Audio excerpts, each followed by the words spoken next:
Momento de charlar un rato, poder entender y sacar conclusiones de nuestro devenir, desde nuestras realidades, en un país hermoso que necesita siempre que nos involucremos. Hoy, en Atardeceres, charlamos con Juan Cruz Descalzo, director de Fortalecimiento Comunitario de la Municipalidad de Ituzaingó. Buenas tardes, Juan. Buenas tardes, Víctor, ¿cómo estás? Gracias por venirte este rato. No, gracias a usted. ¿Estás terminando el viernes? Así es. Bien. Terminando la recorrida. ¿Sabes qué me imagino, Juan? Que la tarea de fortalecimiento comunitario, que era acción social, ¿no? Así es. Es algo que no tiene horario. No, realmente no. A veces tenés problemáticas que te surgen a cualquier hora. Fallecimientos, situaciones El temporal, de emergencia, sí. Claro. Temporales, situaciones de emergencia, inundaciones, incendios, y no tiene horario, realmente. Estás en tu casa, en chancletas. Nada, terminó tu horario de laburo, que surge un problema, arrancás. Sí, hay que arrancar. Es así, es la función. Así es. A veces en casa tenés algunos ruiditos, Claro. viste que pobre Sí. mi mujer que me Claro. banca siempre, que me recontrabanca, pero a veces viste tiene que estamos organizando una cena o Claro. vamos al cine y de repente se cancela todo y también mi hija pobre que también se banca lo mismo. ¿Cuántos años? Mi hija tiene 3 añitos. Bien. Mi negrita linda. ¿Cómo se llama? Juana. Juana. Claro, y eso no lo entienden los nenes. Che, papá se fue, tuvo un problema. Se fue a trabajar, papá. Se fue a trabajar. Otra vez Pero se fue a trabajar, papá. Son las 2 de la mañana. Claro.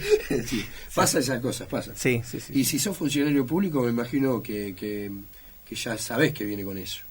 Sí, No hay- obviamente, es parte de la vida que uno elige, es parte de la militancia que elige uno todos los días y bueno, nada, a veces con más o menos agrado, pero es el laburo que uno elige y que le gusta realmente. Tal cual. Bueno, para arrancar, más allá de esta introducción, un poco tu recorrido.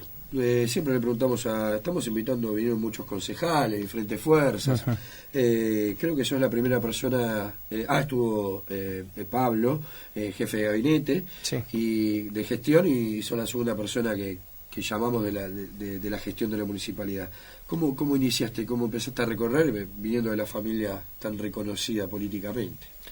Yo la militancia arranqué de chico, de joven, con un grupo de compañeros que necesitábamos conseguir, sentir una representatividad a nivel juventud, y empezamos a juntarnos con el ímpetu que teníamos en ese momento y empezamos a elaborar. ¿Cuántos Y yo tenía 19 años en las primeras reuniones.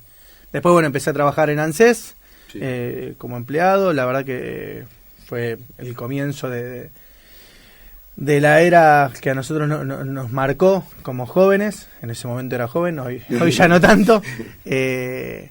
Arranqué con un operativo de jubilaciones en el momento donde las jubilaciones prácticamente no existían, en las primeras gestiones de Néstor Kirchner allá en el 2005. Ajá, bien. Y hicimos 3.000 jubilaciones en unos meses en un operativo, viendo situaciones de pobreza y de sensación de falta de Estado, donde la municipalidad se hizo cargo de la primer cuota de la vieja moratoria, Ajá.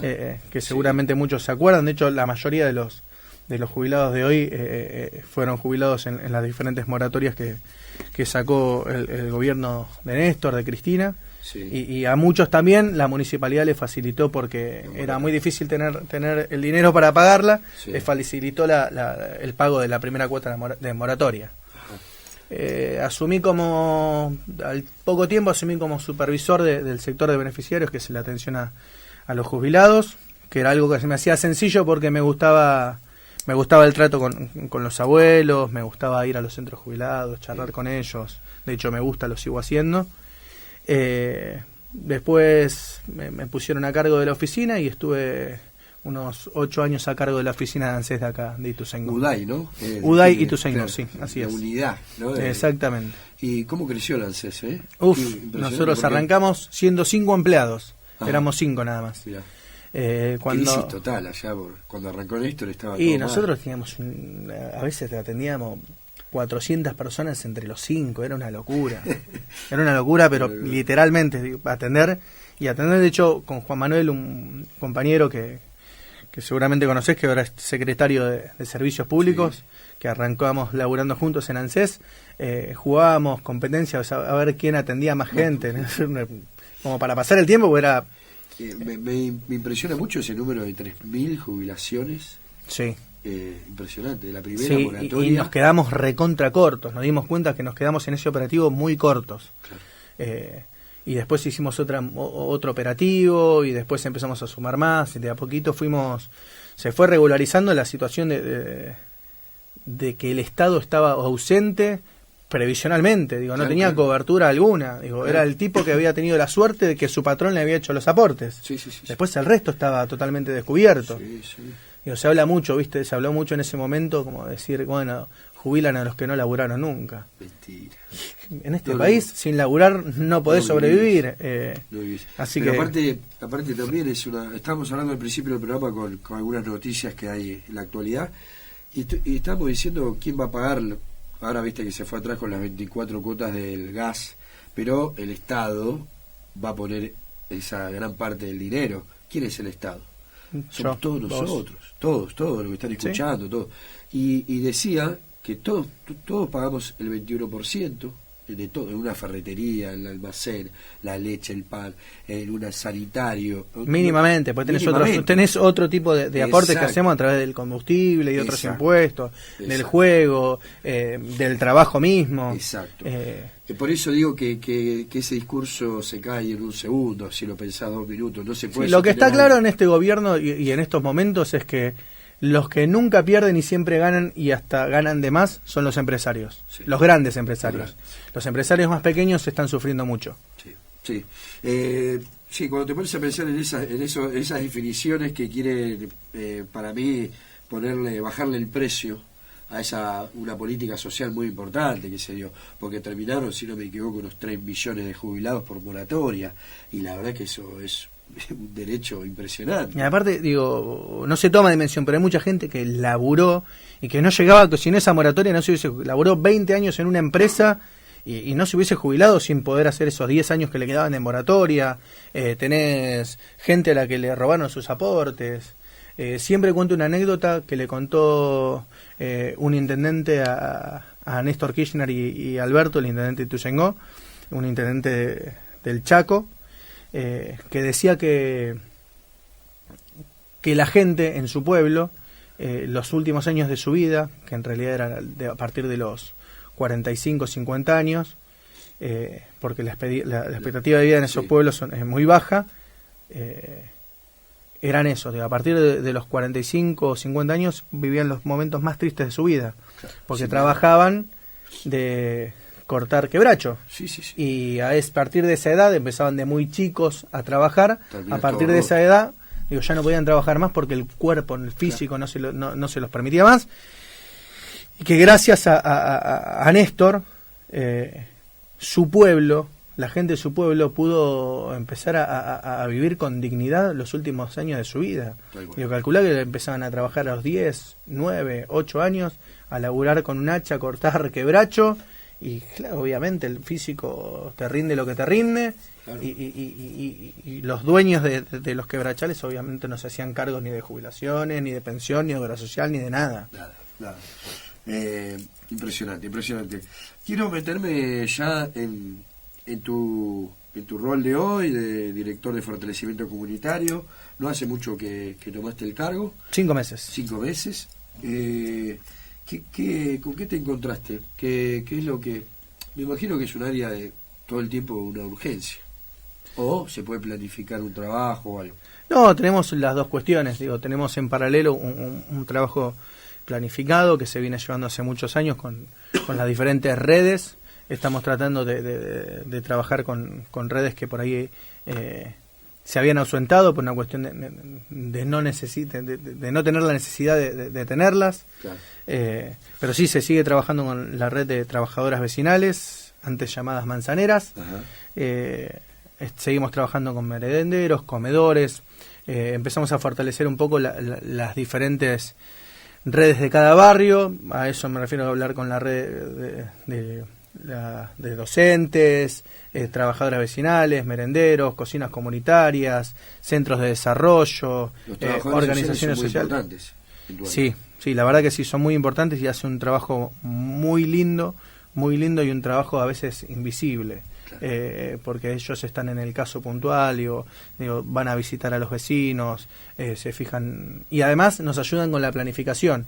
Digo, los trabajadores sociales y la política tienen que ir de la mano constantemente para hacer un laburo serio. Tal cual, tal cual. Si te pones a pensar cuando arrancaste o tenés números o cosas que vienen pasando en la realidad del país, desde enero, digo, tomando, viste, ya estamos en el mes 10, ¿qué es lo que vas sintiendo? Digo, en el momento, ¿sabes qué digo? Yo no estoy en ningún rol de director o secretario, ¿no? Un día ojalá que uno tenga la posibilidad de ver, pero me imagino que los directores hoy en tu área, hay, no sé si la palabra es desazón, pero cuando te encontrás ahí con una realidad que te va, no va llegando, me imagino yo, porque yo lo siento, yo soy un trabajador en blanco, gano mi sueldo, las personas que se quedan sin laburo, las personas que tienen que empezar a necesitar comida de un tercero porque no puede pagar la comida. Digo, ¿cómo es? Y ahí va con lo urgente, ¿no? Más allá de lo paralelo, trabajar con las redes y demás. Digo, tenés lo urgente que es la necesidad alimentaria, que como te decía recién, digo, había muchas cuestiones que se habían ausentado, no porque no quisiéramos que esté o porque la gente no quisiera colaborar, sino que por ahí cerramos algunas cocinas comunitarias, claro, merenderos, demás, porque la gente no iba. Y la verdad está buenísimo que el papá o la mamá le puedan dar de comer a sus hijos en su propia casa mediante sus propios medios. Claro. Y la realidad es que, y no es porque lo digamos nosotros, el otro día escuchaba en la radio que atendiste vino Gastón. Sí, de Castelbuco. Sí. Y la verdad lo escuchaba y digo, me pasa lo mismo que escuchar a la gobernadora Vidal o al presidente. Que tiene un cassette, ¿no? No sé si un cassette, pero sí, digo, ¿en qué lugar del mundo estás viviendo? Digo, claro, eso no es, lo que vos decís no es Ituzaingó. Claro. Digo, sí, qué sé yo, por ahí te parás en el centro de Ituzaingó y no te parece ver situaciones de hambre, más allá de algunas situaciones de calle, que hay también, que tampoco parecen haberse visto. Pero digo, yo voy a cualquier barrio, en barrios en donde yo iba con compañeros, por cuestiones de militancia, por cuestiones de la gestión, sí, con el ANSES y con el municipio, nos pedían la luz, nos pedían la lamparita, el asfalto, sí, la cloaca. Y hoy voy al mismo barrio que pisaba hace 8 o 9 meses atrás, 2 años atrás, 3 años atrás, sí, y ya no me piden eso. ¿Me entienden? La gente se me acerca a ofrecerme, a ofrecerse para trabajar en merenderos, para abrir comedores, me piden alimentos, claro, me piden trabajo. A nosotros nos habían dejado de pedir eso. Claro. Habíamos llegado a un punto, siempre digo, no habíamos llegado al punto ideal. La Argentina no era una panacea, claro, eso está claro. Pero a mí a nosotros nos habían dejado de pedir comida. Claro. La gente podía mantener por lo menos su estómago por su propia cuenta. Y hoy la realidad es distinta. Mira, te doy con datos, sí, objetivos. Cuando arranqué la dirección hace 5 meses atrás, nosotros teníamos ayuda directa, es uno de los programas que tenemos alimentarios, que se llama en realidad programa alimentario. Ayuda directa es como lo conocemos de hace un tiempo. Cuando arranqué había 780 y pico de familias a las que asistíamos, sí, con un bolsón de mercadería. Todos alimentos secos. Alimentos secos, sí. Sí. Y en enero, cuando ¿cómo arrancamos el año? En enero había 500 y pico. Ya había subido en 5 meses, un poquito, bastante, pero todavía no era un número tan significativo. Claro. De estos 5 meses a la fecha, sin hacer un cambio en políticas de Estado, no es que yo fuimos de la dirección o desde la secretaría con la coordinadora Carolina o con Vanina al barrio a buscar, no, digo, con la misma política de Estado, con la misma presencia, pasamos de ese número, de las 800 que yo te decía recién, sí, o de las 500 que arrancó el año, a 1.585 familias hasta hace 11 días atrás. ¿Está bien? Nosotros calculamos como está viniendo el crecimiento. A principios de noviembre, porque esto se retira una vez por mes. A principios de octubre te estoy hablando. Claro. Y a principios de noviembre esto puede seguir creciendo. Y nosotros estamos hablando de 1.600, no, está creciendo. Nosotros estamos hablando de que se acercan 15 familias nuevas por día a la municipalidad de Ituzaingó, hasta Rati 10, se toman un colectivo para pedir un bolsón de mercadería. Mucha de esa gente jamás había pasado por un servicio social. Mucha de esa gente jamás se había acercado a ningún servicio social a pedir mercadería, que es recontra triste. Y que los padres, por ahí algunos de los padres, pensando en 2001, pensando en aquella crisis, hayan necesitado haber tenido por ahí una experiencia de trabajo, todo, poder alimentar a sus hijos en la casa, o haber crecido y tener hijos, y ahora volver a esa situación es terrible. Sí, volver a hablar con los vecinos, atiendo gente y hablo, voy a los barrios, o misma gente que habla con nosotros en la dirección, se nos acerca y nos dice, la verdad, me da mucha tristeza, perdí el laburo, te tengo que venir a volver a pedir a la municipalidad de vuelta un bolsón de mercadería, y que además nosotros estamos conscientes de que no alcanza, y que tampoco es lo ideal. Claro, es un bolsón de comida que ayuda, pero no soluciona el problema, ¿no? Sí pueden comer fideos, arroz, tienen conserva, leche en polvo, está ahí, ¿no? Está en eso, no vamos a hacer algunos cambios. Estuvimos hablando con el secretario de Salud, con Alberto Panosian, y uno de los nutricionistas que trabajan con el equipo de él, para cambiar un poquito la base de lo que estamos entregando, por una cuestión nutricional. Generalmente lo primero que se accede es a las harinas, la idea es cambiarlo un poquito, ponerle un poco más de proteína y hacer un cambio, porque sabemos que en muchos de los casos hoy la base alimentaria parte de ese bolsón de comida. Tal cual. La verdad es recontra triste, es un laburo, más allá de que sea triste la situación, un laburo estás ahí dando una mano. Que está bueno poder hacerlo, vamos a intentar hacerlo de la mejor manera, y es un desafío para todos nosotros. Claro que es un desafío. Te meto, Juan, en la ordenanza que se votó hace un par de semanas, el Consejo Deliberante de la emergencia educativa, social y alimentaria, de la cual, por ejemplo, lo tuvimos a Gastón Castelnuovo, dice que si se votaba lo educativo separado de lo alimentario, ellos hubieran votado la parte de educación, toda la emergencia edilicia, educativa y todo eso. Y por otro lado, cuando le quisimos hablar sobre la realidad, teníamos algunos números no tan graves como estos, nos tiró que nos metió un ejemplo de Quilmes, que allá hay más pobreza, que esto, que el otro. ¿Esta ordenanza qué quiere decir? ¿Reconocer el problema? Tiene que ver con eso, reconocer un problema. Pero en tu área, eso genera también poder fortalecer esto que vos decís. Y la idea es fortalecer, la municipalidad se trabaja con partidas presupuestarias que se votan en el Consejo Deliberante, y tiene que ver con que hay partidas presupuestarias afectadas, que son fondos afectados, que lo puedes utilizar para cualquier cosa. Bien. Es un dinero de las arcas de la municipalidad, que vos la tenés destinadas para hacer una obra en particular, asfalto, señalización, deporte, cultura, y que la municipalidad se ve obligada a destinarlas a cuestiones alimentarias, a cuestiones de educación. Y yo escuché el programa, y la verdad dos cosas, me dio la sensación de que quiso evadir, es una cuestión política, el no voto de una ley, lo votaron todas las fuerzas. Nosotros, la fuerza oficialista, la nuestra, no tiene la mayoría, necesita el voto del resto de las fuerzas. La única fuerza que se negó a votar fue la fuerza de Cambiemos, que tiene que ver con una autorización política del momento. No solo eso, sino que el momento en el que se vota, ellos riéndose, masticando chicle, una situación en la que parecía que se estaban burlando, que en realidad no se están burlando ni de mí, ni de un concejal, ni del intendente. Ellos legislan para el pueblo de Ituzaingó, que es para quienes lo votaron y para quienes no lo votaron, legislan para todos nosotros, como pueblo de Ituzaingó. Si ellos se ríen de todos nosotros. La verdad, el no votar eso me parece irresponsable.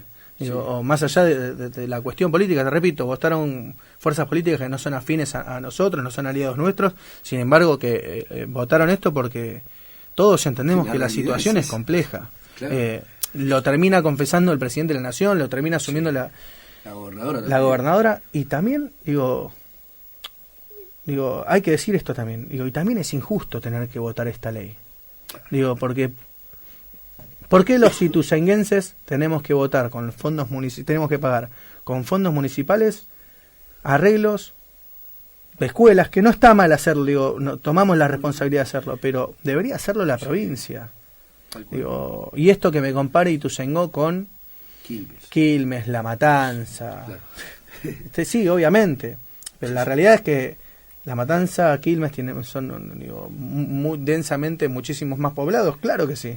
Tenemos muchas preguntas, te comento para que lo sepan más, muchas preguntas con Xavi para hacerle. Pero cuando se desviaba de eso, era o nos enfocábamos en algo, seguimos tratando de que salgan del cassette, porque personalmente pienso que tienen un cassette, entonces tienen respuestas para cada cosa. Evadir la realidad que se vive en Ituzaingó con una realidad seguramente, porque hay 4 veces más habitantes en Quilmes que acá en Ituzaingó, que somos 175.000, por ahí. Entre 175 y 180.000 habitantes. Contra unos 600.000 o 800.000 que hay en Quilmes. Y poner ese ejemplo, esas cosas, digo, bueno, tratamos de, si nos enfocamos en eso, no podíamos seguir con la idea de que nos contestara algunas de otras cuestiones. Pero sí, 7 votos en contra tuvo la ordenanza de emergencia. Y los tipos, digo, hablando desde el presidente, la gobernadora, estos concejales, no se están equivocando. No, claramente no es un error. Entonces, claramente decirte, vos docente tenés que conformarte con un 15 o un 18, 19% de aumento, porque a vos no hay plata, para vos no hay plata. Pero decirle después a las empresas de energía, decirle, bueno, sí, para vos sí hay plata, no solamente vamos a aumentar la luz y el gas, sino que ahora, te vamos a resarcir por lo que no te cobramos hace... Sí. Subió el dólar, te damos 24 cuotas de los es impresionante. Pero para el docente no hay, y el docente es malo. El docente es algo malo hoy, pasaron a ser alguna cosa mala, los gremios son malos, los piqueteros son malos, los políticos son malos, somos todos malos menos ellos. Y generalmente cuando uno piensa que todo es malo menos uno, el equivocado generalmente es uno. Seguramente. Teníamos estos números. Si vos tenés que hacer una mirada en la realidad, un poco más amplia, más allá de tu área,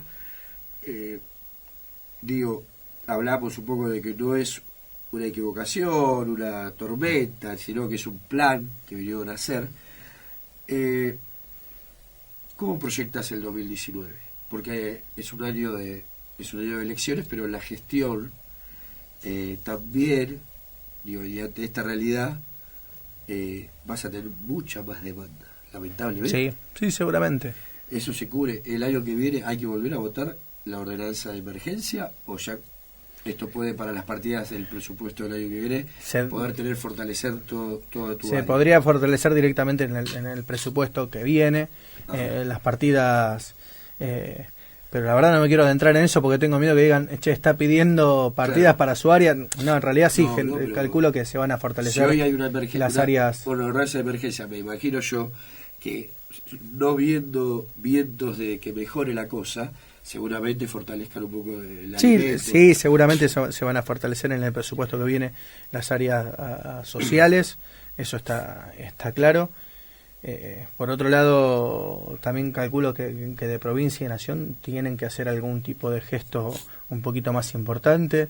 Le sacaron el fondo sojero a los municipios, un par de cosas que son terribles. Es que en muchos casos, si vos tenés municipios que pueden ser casi autónomos, Digo, qué sé yo, Capital Federal no necesita del fondo sojero por la recaudación que tiene, claro. Y el nivel pero municipios como Ituzaingó, municipios chiquitos, imagínate la realidad de Moreno, la realidad de Merlo necesita de esos fondos, digo, para solucionar esos temas. Y además se nos agregan los problemas de salud, los problemas de educación, que tenemos que ir a solucionar, los problemas que la provincia, digo, no solamente no soluciona, digo, sino que agrava, digo, todos los días.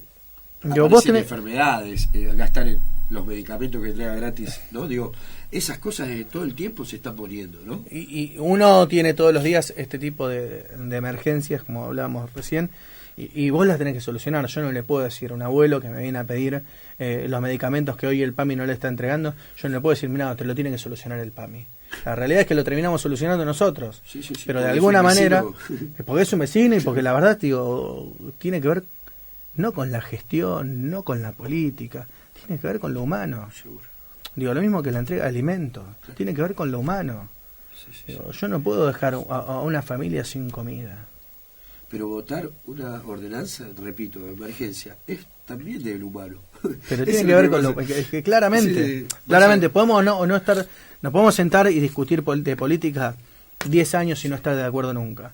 Ahora, digo, hablar de situaciones reales en las que la gente tiene hambre, no tiene para comer, y vos pones tus intereses, digo, por encima de todo, la verdad hubiese sido un gesto noble. Sí, obvio. Hubiese ennoblecido a la oposición del gobierno municipal, lo hubiese, digo, ennoblecido, decir, bueno, nos unimos, en este caso no tenemos nada que ver políticamente, no pensamos distinto, no pensamos igual, está claro. Pero en este caso, digo, los hubiese ennoblecido. Seguro. Y hubiese sido lindo hasta para ellos. Y si lo querés mirar de la manera egoísta, hasta hubiese sido... lo hubiesen podido utilizar políticamente si hubiesen querido. Pero en este caso, el egoísmo y la visión... Que no lo quieren reconocer. Digo, de alguna manera dice que es una turbulencia, pero no quieren reconocer que están haciendo un traslado de recursos de los sectores de trabajadores, de todos los sectores a los empresarios. Eso no lo van a decir. No solamente los empresarios, digo, vos tenés que ver, digo, hoy hoy te pagan el 76% de intereses si vos depositas plata y comprás lo que antes eran los LEVAX, los LELIC. Digo, hoy pones plata en eso y sacás muchísimo más plata que si hicieras cualquier tipo de negocio. No, la verdad, un torno, no te conviene comprar un torno. No, ni loco. Digo, tener que pagarle a un empleado, digo, pagarle vacaciones. La verdad, ¿para qué? Si yo pongo plata me da el 76%. La verdad, digo, no existe ningún país del mundo. Claro. Y si el resto de los países del mundo, sobre todo en los que ellos se miran, en el espejo que ellos se miran de mirar Norteamérica, de mirar parte de Europa, digo, si vos te reflejás en eso, digo, ¿hay algún país de eso que esté pagando esta cantidad de intereses? No. Es impresionante. Digo, ¿y hasta cuándo lo vamos a poder mantener? Esto, digo, sin ser fatalista, muchas veces no, se habla del fatalismo, digo, y en algún momento tiene que reventar, en algún momento vos no vas a poder pagarlos. Digo, porque es insostenible. Digo, vos no podés pagar y que no entre. Claro. Digo, pues esa es toda plata que se va. Seguro. ¿Me entendés? Y en algún momento te quedás sin plata. Sí. Es impresionante, pero me preocupa muchísimo ese momento, no sé cuándo va a ser. No, ojalá que... Digo, los tipos se quieren quedarse. Bueno, pero ojalá, digo, que hagan un cambio de rumbo. Digo, que cambien, digo, que hagan un cambio de rumbo y esto, digo no es algo insolucionable como te quieren... Digo, no, digo, hagan un cambio de rumbo, que se dediquen más a gobernar y para generar trabajo. Un gran dirigente decía que gobernar es generar trabajo. Digo, y esto es lo que tienen que hacer. Digo, vos generás trabajo y el tipo que me viene a golpear la puerta a mí para pedir la mercadería ya no me la pide porque tiene laburo y vos no tenés que votar más la emergencia que tanto te molesta votar. Claro. No la votás. Claro. Digo, porque el tipo tiene laburo. Claro. Pero se trata de generar eso, generar trabajo. Bueno, antes de meternos un poco pensando en lo político, concretamente en el 2019, si alguien se quiere comunicar con Fortalecimiento Comunitario, ¿dónde lo puede hacer? ¿Dónde se puede acercar? Se puede acercar todos los días, de lunes a viernes, a la Municipalidad de Ituzaingó. Además, nosotros tenemos guardias en los centros de desarrollo. En los centros de desarrollo también tienen información de todos los programas en los que estamos. Tenemos programas para celíacos, que son de provincia, tenemos diferentes programas para bajo peso. ¿Aumentó, Juan? Se llama Prenut. Sí, todos los programas alimentarios están aumentando, excepto los programas que tienen beca, que tienen cupo. ¿Está bien? Porque no pueden crecer, tenemos un cupo que viene así de provincia. Presentamos una nota, Carolina Mert, la coordinadora del área, presentó una nota hace un tiempo para poder ampliar los cupos, porque la demanda la tenemos los cupos de las unidades de desarrollo infantil, que los tenemos sobrepasados. Estamos en las unidades de desarrollo infantil, estamos atendiendo más gente que la cantidad de cupos que nos manda, más allá que el dinero para la beca no alcanza, pero no importa, nosotros lo ampliamos, pero llega un momento que necesitamos la ayuda de provincia, porque está para eso también. Sí. El Estado provincial tiene que estar exactamente para eso. Bien, así que se pueden acercar. Preguntándote como militante, entonces, para cerrar, ¿cómo es viste que hay no sé si es un eslogan, una frase, que hay 2019? Ante esta realidad, como militante que camina los barrios también, ¿hay posibilidades de ganar la elección el año que viene, más allá de lo local, en la provincia, en la nación? ¿Te parece? Mira, yo creo que sí. Creo que claramente hay posibilidades de ganar. Creo que este gobierno tiene grandes posibilidades de perder, más que nada. Lo que están haciendo mucha gente que confío en ellos de corazón, y hoy se siente defraudada, te lo dice mucha gente con la que hablas, che, mira, yo los voté, la verdad, y estoy en el horno. Estoy en el horno. Yo creo que sí, ellos tienen muchas posibilidades de perder. Nosotros vamos a tener que ordenar nuestras cosas, ordenarnos con los diferentes compañeros de los diferentes sectores.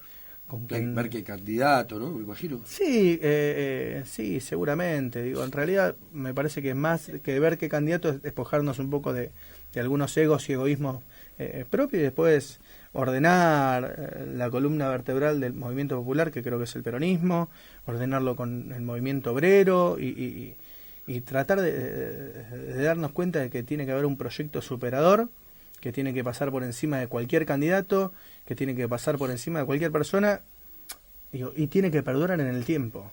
Más allá de las personas, hay un proyecto que tiene que perdurar. De una vez por todas nos tenemos que dar cuenta, los argentinos, que la derecha le hace daño a los países como el nuestro. La derecha siempre le va a hacer daño a los pueblos, porque este país no puede vivir del capitalismo. No podemos vivir en un país capitalista. Nos tenemos que dar cuenta de eso, y creo que algunas cosas no tienen que volver a pasar. Sí, con generar una democracia más participativa. Me imagino que los movimientos, el campo nacional y popular, en los gobiernos, pueden generar espacios porque la gente está muy ocupada. Es difícil que participe, ¿viste? En la política.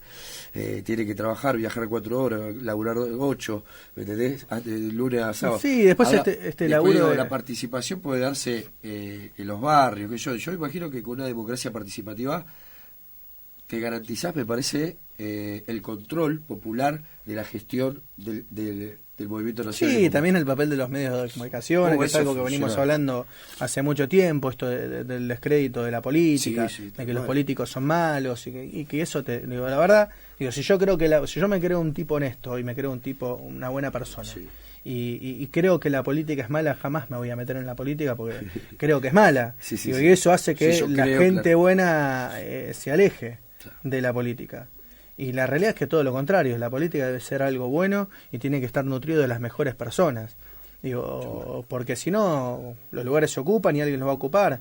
Y la política es lo único que nos separa a nosotros de esto del gobierno del más fuerte. Claro. La política es lo único que nos separa y que nos garantiza derechos a los sectores más débiles con respecto a los sectores más fuertes. La política es una herramienta de cambio, y es una herramienta que le tiene que servir sobre todo al pobre. Claro, que se la herramienta del pobre, ¿no? Exactamente. Eso, se tiene que generar eso. Lo único que tiene el único poder que puede llegar a tener el humilde, el pobre, las clases trabajadoras, tienen que ver con la política. Sin la política no pueden cambiar nada. Las clases altas, las clases dominantes, los verdaderos poderes del mundo y de la Argentina, digo, tienen poder como para cambiar cosas y hacer lo que ellos quieran. Claro. Digo, si nosotros no nos interponemos Ahora lo lograron, llegaron con un tipo, llegaron al ¿no? poder, sí. Claro. Lo que te repito, tenemos que entender de alguna manera los argentinos, más allá de peronismo, izquierda, derecha no. Digo, tenemos que entender que hay cosas que no pueden pasar, que no nos sirven a los argentinos, no nos hacen bien, y entender que si al de abajo, al pobre le va mal, al de la clase media también le va a ir mal.